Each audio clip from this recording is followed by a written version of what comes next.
حکم دیا محمد رسول اللہ نے. یفعلون ما لا یؤمرون، وہ اپنی ہی ایجاد کردہ روایات ہیں، اپنی ہی ایجاد کردہ بدعات ہیں، اپنی ہی ایجاد کردہ رسومات ہیں، ان پر لگے ہوئے ہیں اور دعوے کرتے ہیں اللہ سے محبت، رسول کے عشق کے، جبکہ ان کے عمل میں نہ اللہ کی اطاعت ہے نہ رسول کا اتباع ہے. اب جب ایسی صورت پیدا ہو جائے تو کیا کریں؟ فمن جاہدہم بیدہ فہو مومن، تو جو مسلمان بھی ان کے خلاف جہاد کرے گا اپنے ہاتھ سے، اپنی طاقت سے، وہ مومن ہوگا. ومن جاہدہ بلسانہ فہو مومن، اور جو ان کے خلاف جہاد کرے گا اپنی زبان سے، وہ بھی مومن ہوگا. وہی 3 درجے. ومن جاہدہم بقلبہ فہو مومن، دل سے نفرت رکھ کر جو جہاد کرے گا بالقلب وہ بھی مومن ہوگا. فما وراء ذلک من الایمان حبۃ خردل، اس کے بعد تو ایمان رائی کے دانے کے برابر بھی نہیں ہے. کتنی نفرت ہے دیکھا آپ نے. جملے سنے، عید میلاد النبی ایک نئی عید ہو گئی ہے. عید پرانی ہے، تم نئے ہو. بھائی میلاد النبی کیا ہے؟ لفظ سنے، میلاد مولود سے بنا ہے. مولود یعنی پیدا ہونا، پیدائش، بچے کا پیدا ہونا. میلاد النبی اسی سے بنا ہے. میلاد النبی یعنی نبی کی پیدائش کا دن، یا نبی کی پیدائش کا ذکر ہے. تو نبی آج پیدا ہوئے کہ پہلے ہوئے؟ ارے بولو بھائی، 14 سال پہلے ہو گئے نا. تو میلاد النبی پہلے ہوئی یا نہیں ہوگی؟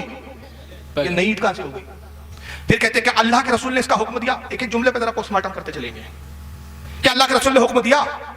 سوال یہ ہے کہ یہ اصول کس نے بنایا ہے کہ جس کام کا رسول نے حکم نہیں دیا وہ ناجائز ہے؟ تم سے پوچھیں یہ تم کرتے ہو، صحابہ نے کیا کیا، رسول نے حکم دیا کیا؟ اس سے پوچھو جو کام صحابہ نے اور رسول نے نہیں کیا، جس کام کا رسول نے حکم نہیں دیا وہ کام ناجائز ہے. یہ اصول کس نے بنایا؟ اس شخص کا نام بتاؤ.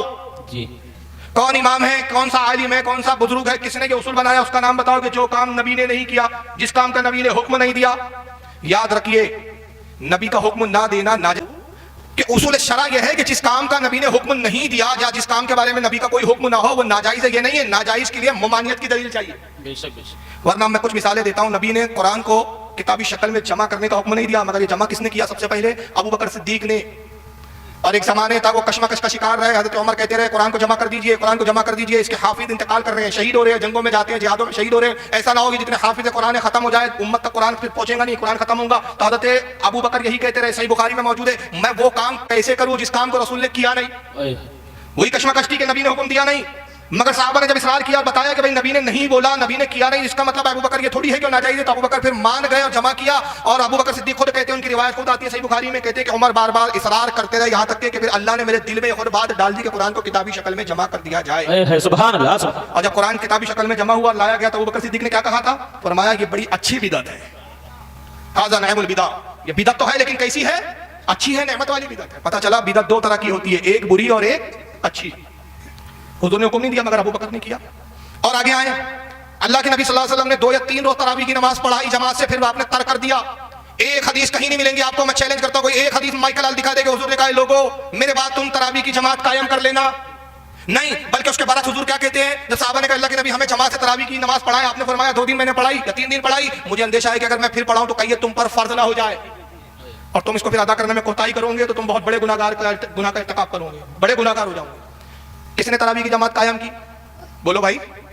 حضرت عمر فاروق نے، حضور کے وصال کے تقریباً 2.5 سال 3 سال کے بعد. حضرت عمر کو یہ اصول نہیں معلوم تھا کہ اللہ کے نبی نے حکم نہیں دیا، میں وہ کام کیوں کروں؟ اور پھر تراویح کی جماعت قائم ہی نہیں کی بلکہ اس کو واجب قرار دے دیا صاحب. بھائی واجب کیسے ہو گئی؟ آگے تیسری دلیل سنیں. عثمان غنی کے زمانے میں ایک اذان کا اضافہ ہوا. خطبے سے پہلے کی اذان حضور کے زمانے میں نہیں ہوتی تھی، یا وہ سوری خطبے سے پہلی والی اذان ہوتی تھی. کون سی؟ جمعے کے دن. صرف خطبے کے پہلے ایک اذان ہوتی تھی، اس سے پہلی ایک اذان ہے وہ عثمان غنی نے شروع کیا. کیا عثمان غنی کو نہیں معلوم تھا کہ رسول اللہ نے اس کا حکم نہیں دیا؟